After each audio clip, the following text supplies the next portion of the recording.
ये है तोरण सिंह टीटू, जिसकी 5 साल की उम्र में ही एक बीवी थी। न सिर्फ बीवी बल्कि 2 बच्चे भी। अगर आप इन बातों को झूठ या मजाक समझ रहे हैं तो ऐसा बिल्कुल भी नहीं। टीटू ने 2 साल की उम्र में ही बोलना शुरू कर दिया था।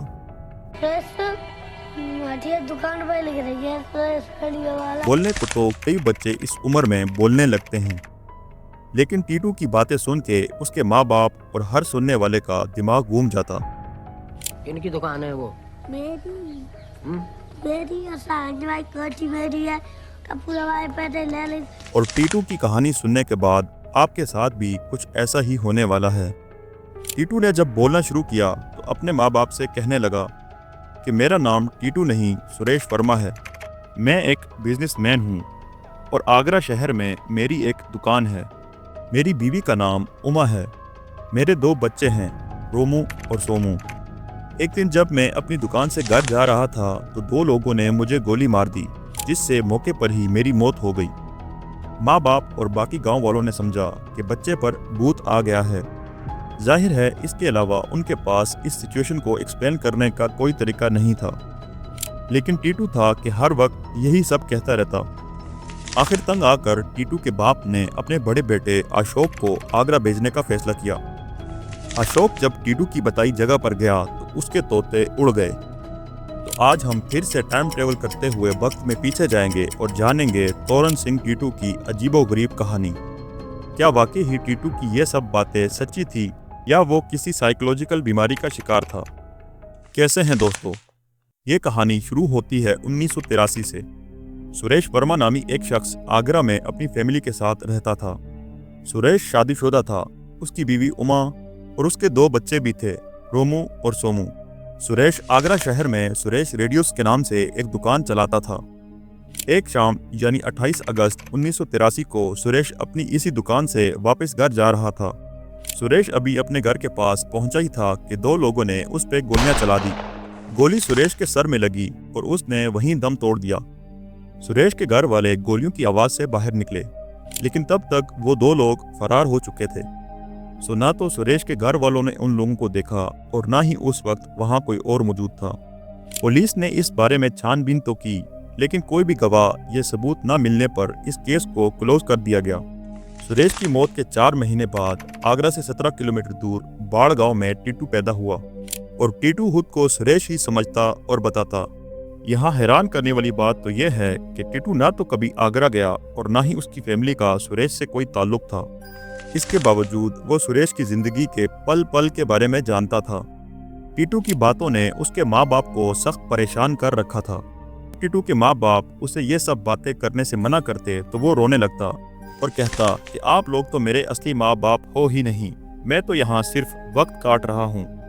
टीटू के बाप ने तंग आकर अपने बड़े बेटे अशोक को आगरा जाकर ये सब मालूम करने के लिए उसे आगरा रवाना किया। अशोक आखिरकार आगरा के सदर बाजार पहुंच गया। अशोक को अब सुरेश रेडियोस की तलाश थी। वो सबसे इस दुकान के बारे में पूछने लगा। काफी देर बाजार की धूल छानने के बाद भी जब अशोक को ये दुकान ना मिली तो उसने वापस जाने का इरादा किया। अशोक घर के लिए वापस चल पड़ा। चलते चलते अशोक की नजर एक दुकान पर पड़ी, जिससे अशोक के पांव वहीं के वहीं जम गए। ये दुकान थी सुरेश रेडियोस।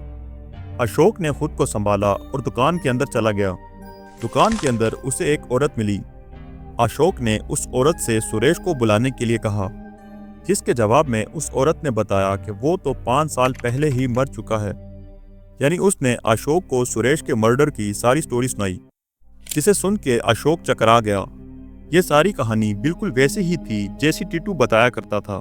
दुकान में जो औरत थी वो कोई और नहीं बल्कि सुरेश की बीवी उमा थी। अब अशोक ने टीटू की कहानी उमा को सुनाना शुरू की। अशोक की कहानी ने उमा को कुछ ज्यादा हैरान ना किया, क्योंकि इतनी डिटेल्स तो और बहुत से लोग इस मर्डर की वजह से जानते थे। उमा अशोक को लेकर सुरेश के पेरेंट्स के पास पहुंच गई और उन्हें भी सारी दास्तान सुनाई, जिसे सुन के सुरेश के माँ बाप ने टीटू से मिलने का प्लान बनाया। ऐसा इसलिए भी कि देखा जाए कि यूं अचानक जाने से टीटू इन सब को पहचान पाता है या नहीं। सो ये सब लोग टीटू से मिलने के लिए निकल पड़े। जैसे ही ये लोग टीटू के घर पहुंचे तो वो खेल रहा था। इन्हें देख टीटू फौरन इनकी तरफ लपका और सुरेश के माँ बाप के साथ गले लग गया और जोर जोर से कहने लगा, माँ बाबू जी आ गए। सुरेश के माँ बाप से मिलने के बाद टीटू उमा की तरफ मुतवज्जे हुआ और उसे अपने पास बैठने को कहा।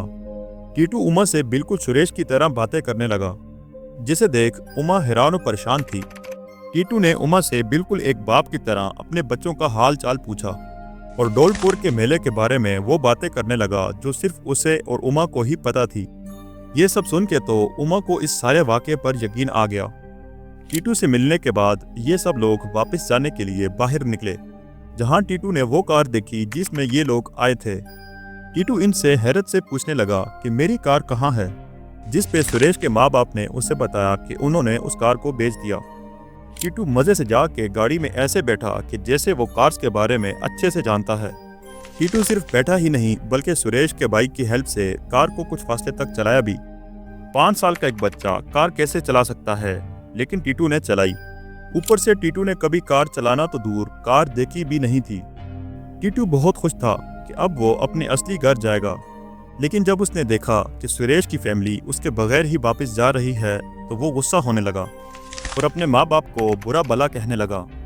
सुरेश के माँ बाप ने टीटू को बताया कि वो कुछ दिन तक टीटू को मिलने के लिए आगरा बुलाएंगे, फिर जाकर टीटू नॉर्मल हुआ। असल में सुरेश की फैमिली अब ये देखना चाह रही थी कि टीटू आगरा आकर सुरेश की चीज़ों को पहचान पाता है या नहीं।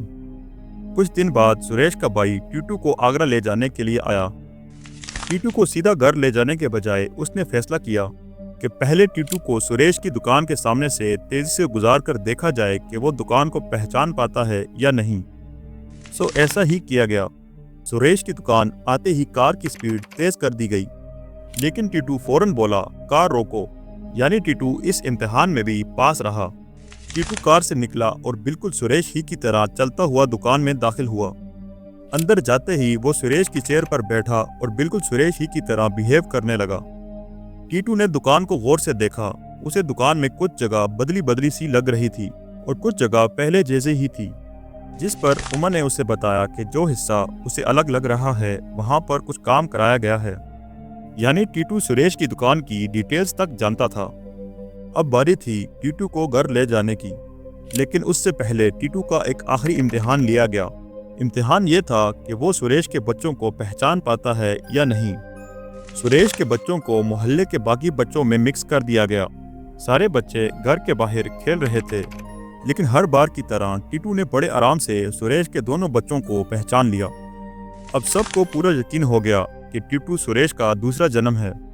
टीटू के माँ बाप इस सब से बहुत परेशान थे कि टीटू उन्हें छोड़कर चला न जाए, लेकिन सुरेश के माँ बाप ने टीटू को समझाया और अपने असली माँ बाप के साथ ही रहने पर आमादा कर लिया, क्योंकि उन्होंने भी अपना एक बेटा खोया था।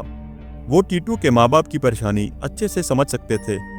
अब यहाँ एक सवाल बाकी है, टीटू जहाँ इतना सब कुछ जानता था तो क्या वो सुरेश के कातलों को भी जानता था या नहीं? आखिर सुरेश के कातलों को सुरेश ने तो देखा था।